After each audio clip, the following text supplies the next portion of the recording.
Hello, welcome once again to this session where I tell you how it's done. The Nshima, how it's done, and I want to just update you on the chicken.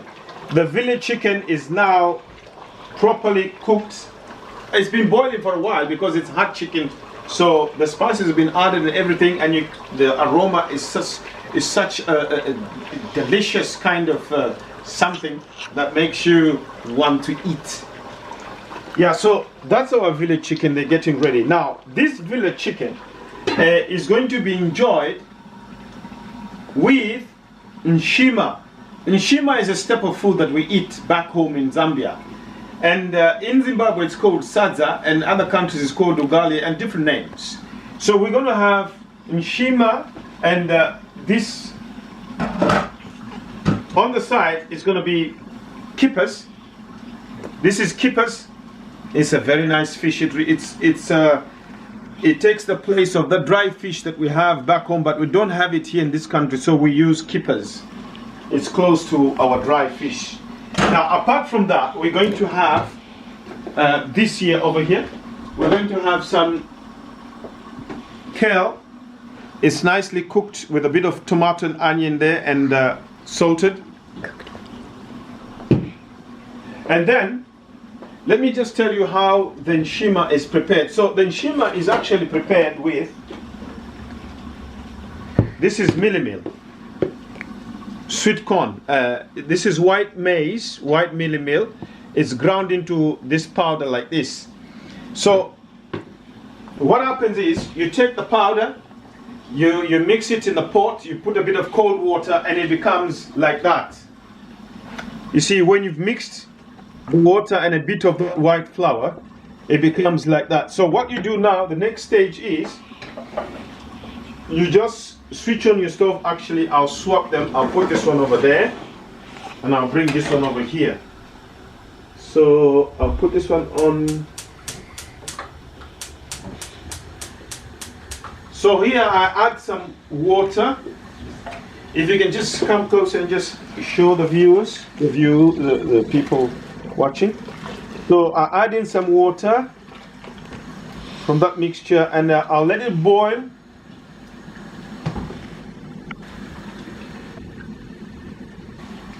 I'll let it boil for a bit while I mix it to just break all the lumps, because sometimes if you don't cook it properly, you have so much lumps and you won't enjoy it. So it takes someone who has known and grown up with Nshima how to cook it. How to cook it well. It has to have a nice texture so that even when you're handling it in your hand, you don't feel any lumps. That way you enjoy it, because if you got lumps in it, it means it's not cooked properly. And within the lumps, you'll have like powder, mealie meal in it, and it's not good. So this is the way it's done. Mix the powder, the flour with a bit of water, and then afterwards add in some warm water and just stir it so that there's no lumps. As you can see, I've got rid of the lumps. Look at that. It's nice and porridgey. So I'll let it boil for a bit, and then I'm going to add in some more mealie meal. Then it will become nice and slightly hard, but with a nice texture. I'll show you in a bit. In the meantime, this village chicken is actually boiling now, and it's, let me just taste it and see. Where's the spoon?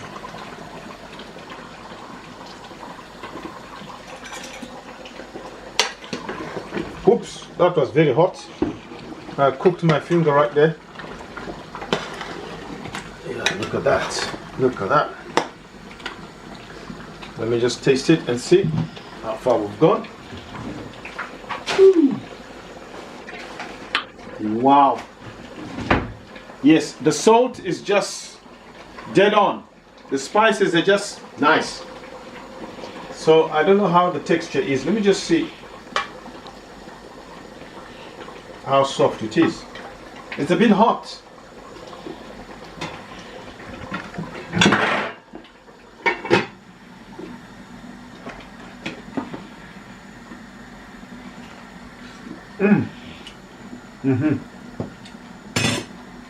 I think it needs to boil just a little bit more. So I'll add a little bit of water. Just for it to boil a little bit more.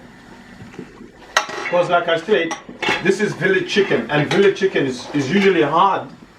It's harder than the broiler chickens that you get from the shops. This is real meat. So now you got this boiling here, you got the Nshima boiling.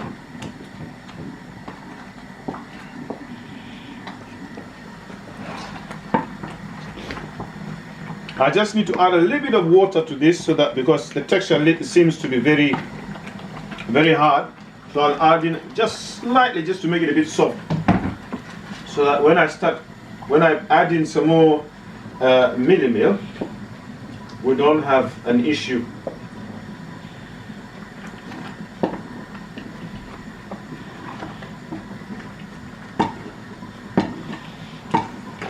So this is how we prepare Nshima, to be taken with chicken, village chicken for that matter, and a rooster that we've been keeping ourselves as an organic food.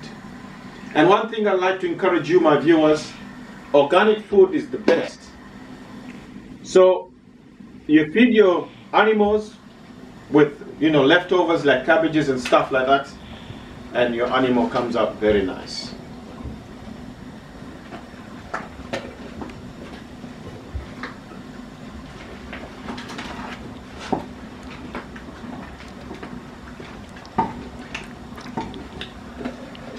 Yeah, so my daughter is saying something. What are you saying, baby? Are you done? No, not yet. I'm not yet done. I have to add in some milli in there. But you know what? She is right. I will stop here and I'll show you afterwards. Can I just come close and show them? Have you seen the way it is? I'm going to add in some milli now. And then...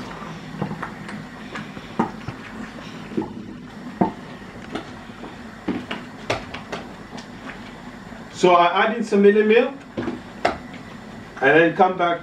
It will make a slightly thicker porridge. If you can come close and show our viewers what's happening here. So you see, this is how it goes. So if you want it very hard, like back home, the guys like to make it a bit hard. I like it nice and soft. You can add some more milli meal in it if you want it hard, but I like it soft, so I've just added just enough. As you can see, now this is what is known as pondering the Nshima. They're pondering the uwali, or ukugayo uwali in the language back home. So this is it. This is the final stage of making Nshima. The reason I'm doing this is to just get rid of some of the lumps inside, so that we have a nice texture, and then we have Nshima ready to be consumed with our village organic chicken and our organic vegetables. So this is a good texture, so far so good.